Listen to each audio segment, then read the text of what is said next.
Dear students, in this module we will discuss about religion and population issues. The learning objectives of this module are to discuss and get an understanding about the Hinduism, Judaism, Christianity, Islam, Buddhism, and finally the African native culture. We will try to understand the importance given to population size and growth by various religious groups of the world. We will look into the major religious groups such as Hinduism, Christianity, Islam, to get an understanding about the role of religion in population. Let us understand the importance of religion on population size and growth. As we are aware, the vital events like births, deaths and marriages are more often guided by the social norms and cultural practices. One can see the social norms and cultural practices and beliefs with regard to any of these events, be it births or deaths or marriages. We will study these aspects in depth in this module.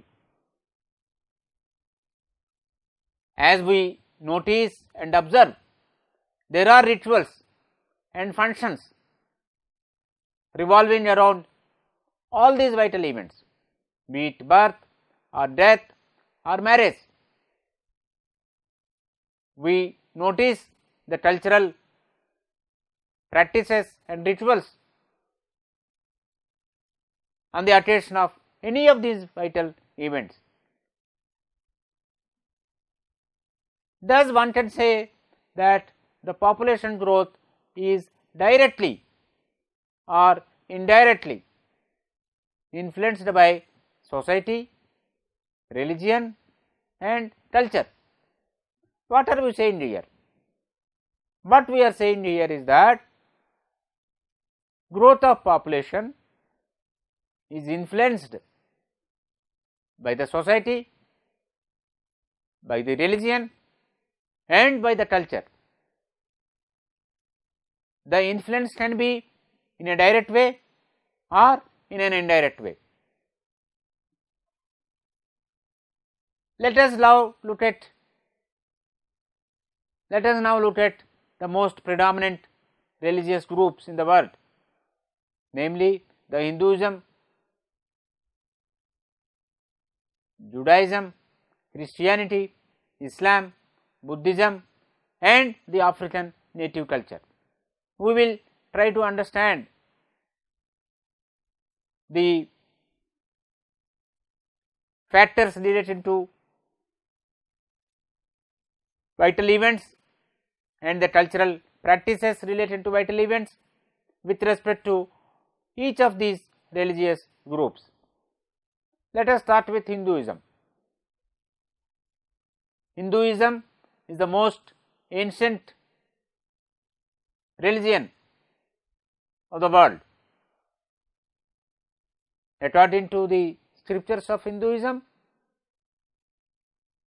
Hinduism is not an ism, rather it is a way of life. The scholars and philosophers representing Hinduism strongly felt that it is a way of life and it is concerned with life starting from birth till death.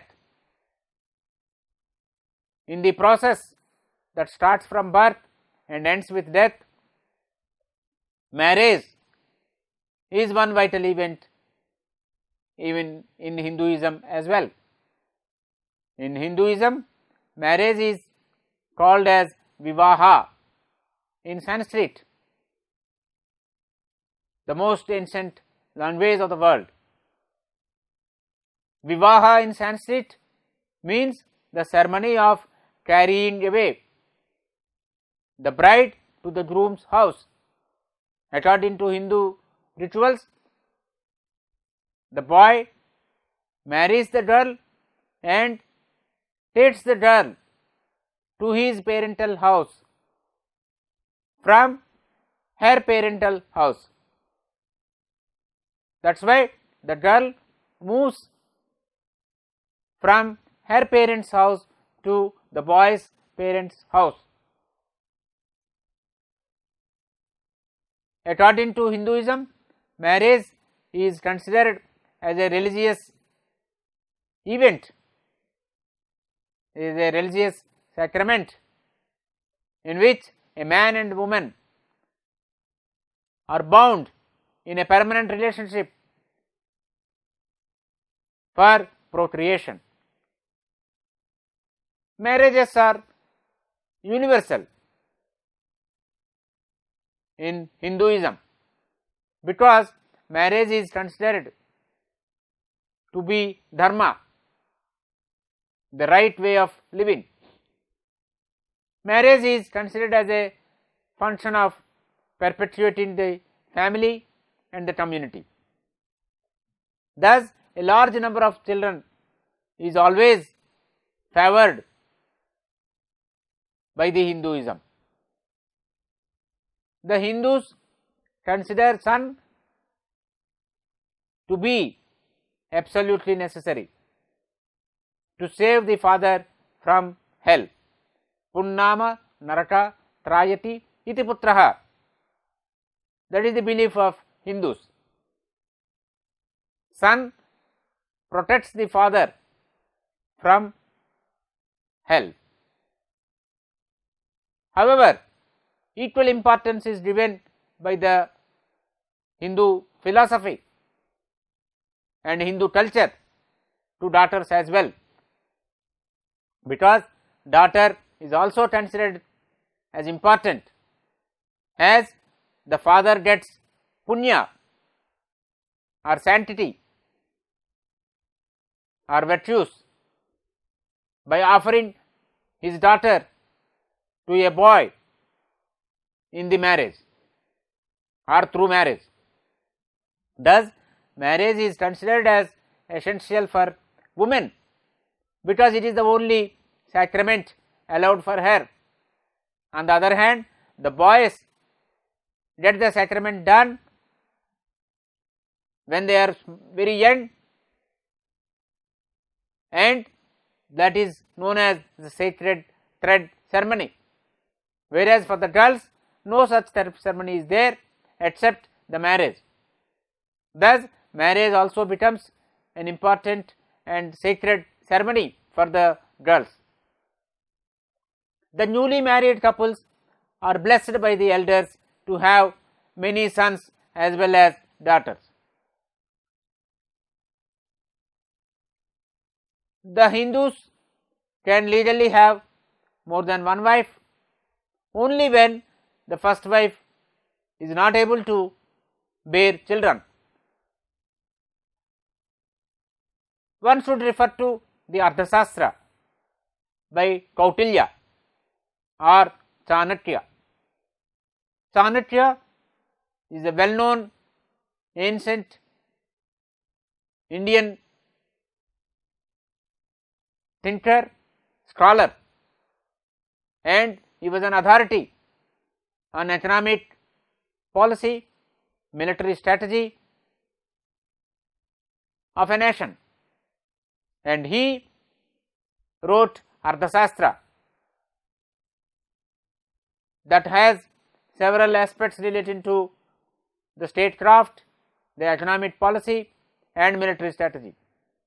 In his Arthashastra, Chanakya emphasized the desirability of a large population for military as well as economic power. Thus, the Kautilya or the Chanakya was in favor of a large population to meet the needs of the military and also to enhance the economic power of the nation. In such a social setup of universal marriage and favorable attitudes to fertility, population was expected to steadily grow. Now let us move to another religion. Judaism also generally supported high fertility, as there is a strong emphasis to procreate. The evidence for this is the often quoted injunction to Adam and Eve by the Almighty. It says, "Be fruitful and multiply and replenish." A large population is to the advantage of the Jewish people. Now let us move to the Christianity. Christianity considers marriage, also called as holy matrimony, as a state instituted and ordained by the God for the lifelong relationship between one man as husband and one woman as wife. Thus, it is clear from this that in the Christianity, marriage or matrimony is considered as an institution for a man and woman to live as husband and wife. The Christianity also considered the marriage as the most intimate human relationship. While marriages are honored by the Christians, there is no suggestion that it is necessary for everyone to marry. In case of Hinduism, we have seen that marriages are almost universal among the Hindus. We don't find such kind of universal marriage phenomena in case of Christians, because it is not necessary that everyone should get married. Persons who wish to remain unmarried or single because of spouse death or separation also enjoy equal status in the society. Prior to the 20th century, Christianity supported fertility.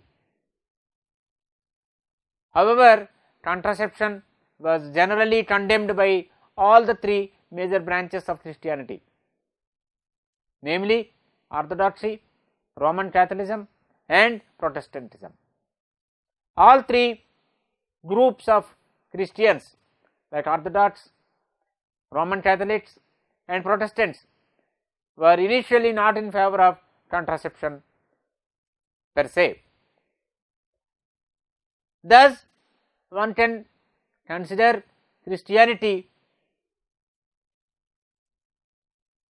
as a moral and religious force.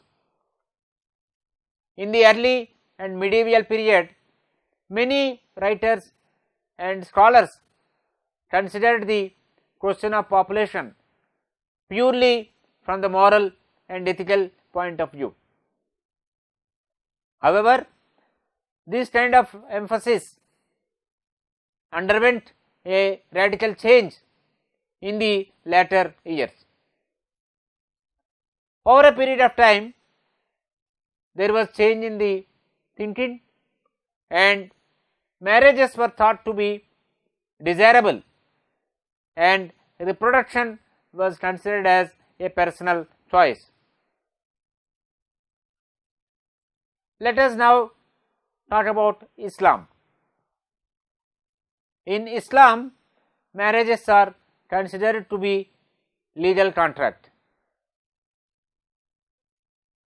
As part of this, the groom as well as the bride have to give consent to the marriage at their own free will. A formal contract is considered as a valid Islamic marriage. Husband can divorce his wife, and divorce can be issued by both the bride and groom with equal rights as per the Islamic laws and Sharia. Thus, the primary motive of marriage according to Islam is procreation.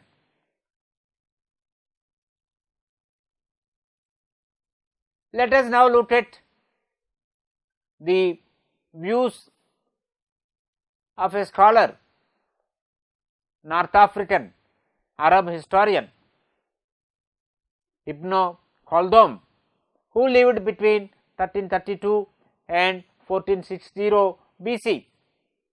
He said that a large population size would help in achieving diversified labor, more resource utilization, and military security.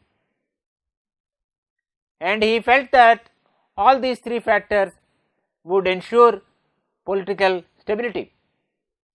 Thus, he was in favor of a large population size so that the nation gets the benefits in terms of diversified labor, more utilization of the resources, and of course the military security. And the ultimate objective was political stability. He also said that vicious circle of population growth would lead to luxurious living, and in turn it causes economic depression and depopulation. The Muslim population was steadily growing in almost every century, including in India. This was attributed to Islam's encouragement to the couples to have more number of children.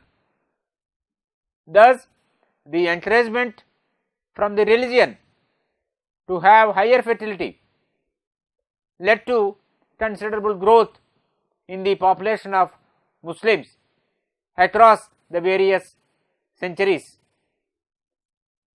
historically. The Quran does not oppose using birth control method, nor does it forbid a husband or wife to have spacing between birth pregnancies or limiting the number of children. Thus, many Islamic jurists believe that family planning is permissible in Islam. Many Muslim countries have been supportive of family planning. We can look at the example of Indonesia. With such a high proportion of Muslim population, Indonesia was able to have very successful family planning program and was able to control the population growth in a significant way. Now let us look at the Buddhism. Buddhism is not a family centered religion. Buddhism does not possess written standards or institutionalized models of family, and there are several reasons for this. Some of the reasons can be role of renunciation, detachment, and the individual pursuit of enlightenment. In view of this, perhaps Buddhism did not give much importance to these aspects. All these reasons might have been derived from the teachings of Buddha. Marriage in Buddhism is not a sacrament as we have seen in case of Hinduism. Buddhism does not regard marriages as religious act, duty or obligation. In general, marriages are considered as civil or secular matter. Therefore, wedding ceremonies are not performed by the monks. Monogamy is the principal form of marriage. Buddhism does not prohibit other forms of marriage like polygamy, polyandry and group marriages. Divorce of course is not common in Buddhism, but is not forbidden. But divorce is possible if one of the couple is unable to live in peace and harmony with one another, or in the event of adultery or violence. Buddhism does not have any pronatal teachings. The Buddhist does teach couples to have many children. Child rearing sometimes can be collective. The fertility behaviors of Buddhists might not differ substantially from those who do not have religious affiliation. Therefore, Buddhists might have small number of children than other religious denominations. Now finally, let us look into the African native culture related findings.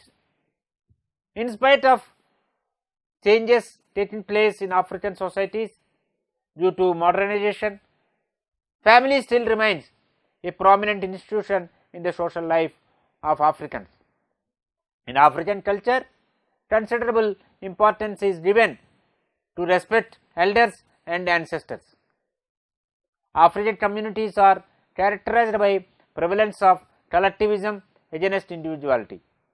The African households are mostly rural, patriarchal and hierarchical, polygamous and open to kinship networks. And finally, they give importance to lineage continuation. In such a social setup, women generally have lower status than men to make deliberate choice on the number of children they would like to have. The women are voiceless and powerless to participate in decision making. All these features play a pivotal role in influencing the fertility and large number of children. Prior to the 20th century, African population growth was very low, and however, since the 20th century, the population started growing because of many speculative reasons, and these include good governance under colonialism. They were colonies, most of the African countries. Economic benefits derived from exporting agriculture or mining produce. Overall improvement in global health conditions resulting from changes in the pattern of diseases and new practices of public health. Now let us summarize the learnings and the messages, take home messages from this module. The births, deaths and marriages are often guided by social norms and cultural practices. Therefore, population growth is influenced directly or indirectly by the society, religion and culture. We also looked into the attitudes of the predominant religions or religious groups and the scholars and thinkers from these groups in the world, like Hinduism, Christianity, etc. We have seen that marriage is a sacred event and universal among Hindus, and the Hindus have favorable attitude to fertility and large number of children. On the other hand, the Jew population also supported high fertility. In the case of Christianity, marriages are honored, but there is no suggestion that it is necessary for everyone to get married. We also looked into the preference for children and decline in preference for children in the latter part among the Christians. And Buddhism, we have seen that it is not a family centered religion and it does not have any pronatal teaching. The fertility behaviors of Buddhists might not differ substantially from those who do not have any religious affiliation. The family, however, still remains a prominent institution in the social life from the African culture context. Women have lower status than men, and all these factors play an important role in influencing the fertility and large number of children in the African settings. So, this module has helped us in getting an understanding about the perceptions about population and related factors from various religious point of view. Thank you so much.